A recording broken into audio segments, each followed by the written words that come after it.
plain tomato sauce. I suppose candy and sweets are out. Not really.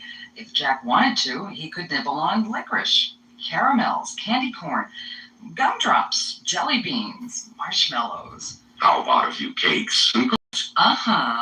Devil's food cake, vanilla wafers, fig Newtons, cupcakes, rice pudding.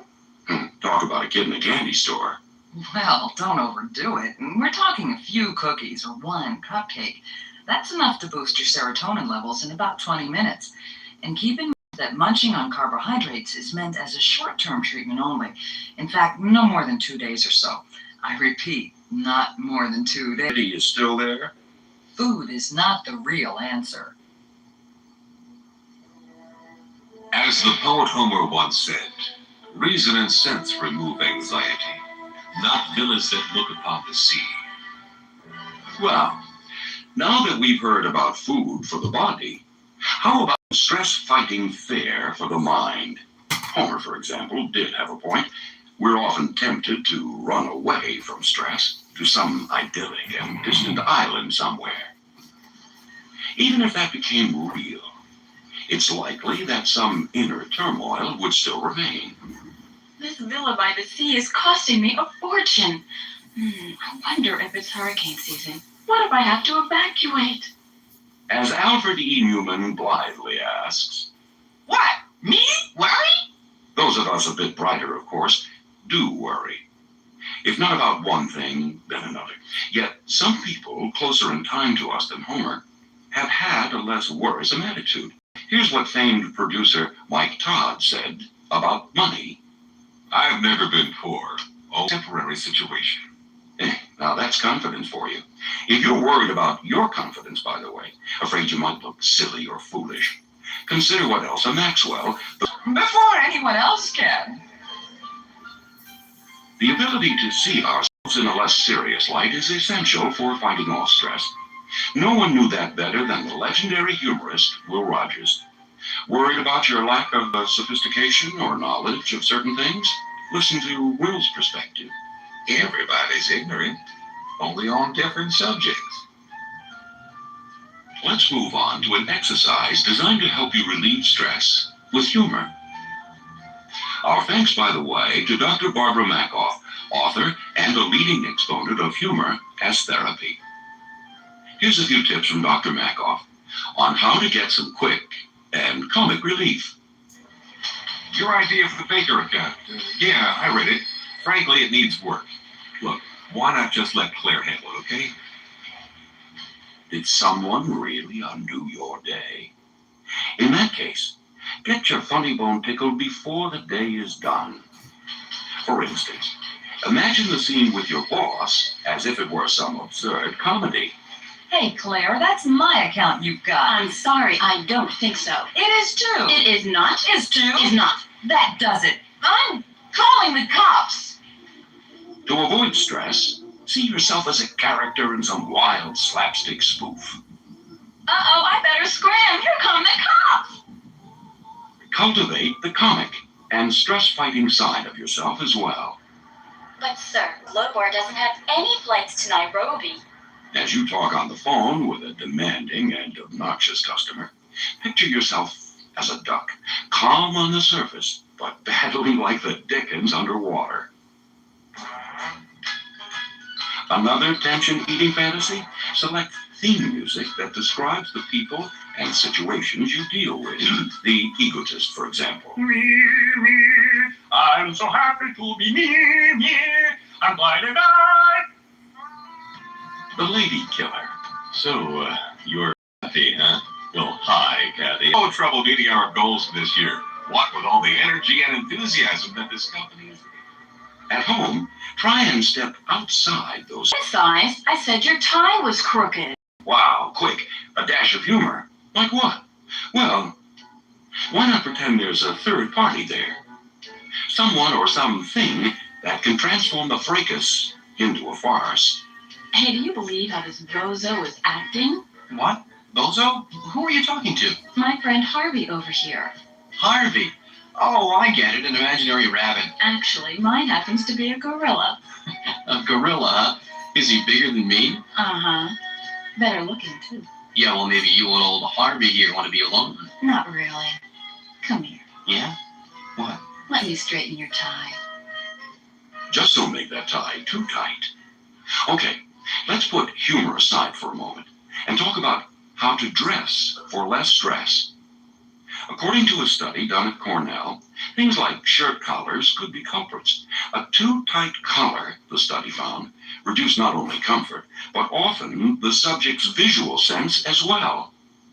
A pinched blood supply at the neck may also impair hearing, taste, smell, and even mental ability. Even a collar that's just a half-inch too small, the study showed, could hurt, particularly vision. Pilots, drivers, and military personnel would thus be well advised to loosen up, along with many others in today's tight collar world. Hey, hombre, like to feel a skin-tight jeans? Then slip into a pair of ponchos for a fit so snug, they'll be closer on you than a cattle brand. And just as painful, perhaps. Some studies, you see, link too tight jeans to lower back pain. And those sexy skin-tight briefs to unsexy varicose veins and bouts of male infertility. So how does one dress for less stress? Well, the main thing is to avoid clothes that are so tight they restrict blood supply. Try for a looser, free-flowing look. Of course, that might mean going to a larger size, but all things considered, that's really a small price to pay. As the good book says, money is the root of all evil. Actually, it's the love of money that's to blame. Of course, the stuff itself is the root of large amounts of stress. According to some studies, in fact, money is the prime worry among most American families, regardless of income. Chances are, then, it's caused you a tense moment or two. Okay, how to win the battle of the buck. Our thanks to Dr. Daniel Keegan, an organizational psychiatrist in Chicago, for the following prospectus. It'll tell you, basically at least, if your financial footing is sound. This is a 3-part audit, by the way, but it's simple. Just answer yes or no to the following questions. Okay, Part A, Question 1. Do you read, occasionally at least, the financial part of your newspaper? Second question. Do you have a real idea as to where you'd like to be financially in 5 years? And the third and final question on Part A. Do you know? Now comes the evaluation. For that, we'll activate the if mode. If you answered no to any of the questions, you probably should increase your financial planning, at least get a better feel for the road ahead. Part B is now ready. Okay, ready to tackle B? Good. This time, there are 5 questions, and they're a bit tougher. Question 1. If you have investments, are they diversified? Question 2. Do you ever make a credit card payment before interest is due? Question 3. Are you generally in good health?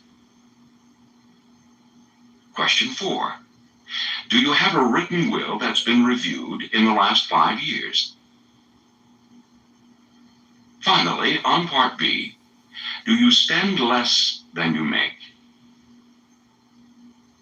If you answered no to any of the questions in this category, which is a warning group, it would be wise to take some sound fiscal action. A review of your investments, perhaps, with an eye toward diversification, or coming to grips with your credit cards, perhaps not using them till major bills are paid. Wills should not only be drawn, experts advise, but also reassessed every 5 years or so. Now for Part C, and our 5 final questions. 1. Do you discuss financial matters at least once a year with your spouse or family? 2. Do you feel satisfied with such discussions? Are they worthwhile? 3. Do you know where your money is going? And can you roughly account for it? 4. Do you trust your spouse to handle the finances? And 5. If you're worried about money matters, are you taking positive steps that can help? Well, it should be clear that a no to any of those 5 could reveal a basic source of stress. Get things handled quickly and professionally, and you've eased a primal worry, that of being financially secure. Let's see, telephone bill, car payment. Rent. Better pay that. How about your bill to yourself? Many therapists suggest a token reward, at least for the work you've done. In fact, make paying yourself a priority. Take a few dollars from the top of each pay period and spend it any way you want. After all, you've earned it, and it pays off in less stress. As you can see, you're not helpless in the face of stress. There are all kinds of things you can do about it, from changing your diet to changing your clothes and developing a sense of humor. Taking charge of the things in your life that cause stress, like money, can also make a difference. But when you are filled with stress, you need to know how to diffuse it. Turn this cassette over to side 2 and learn some techniques that will send you to Cloud 9.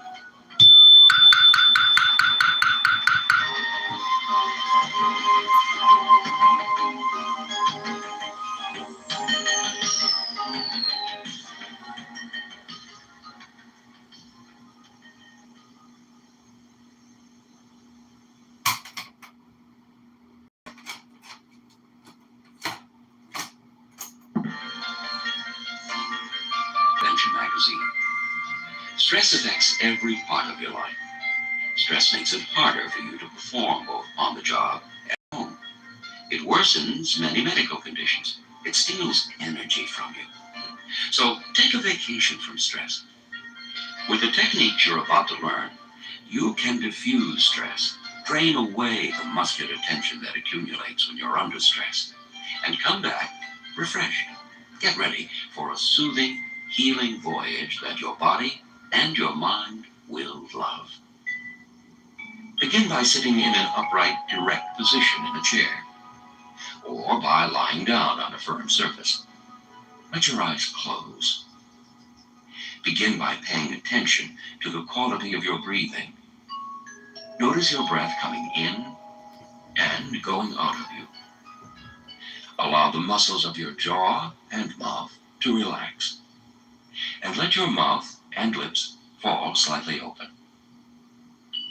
With each inhalation, allow your stomach to expand, as if you were gently blowing a balloon.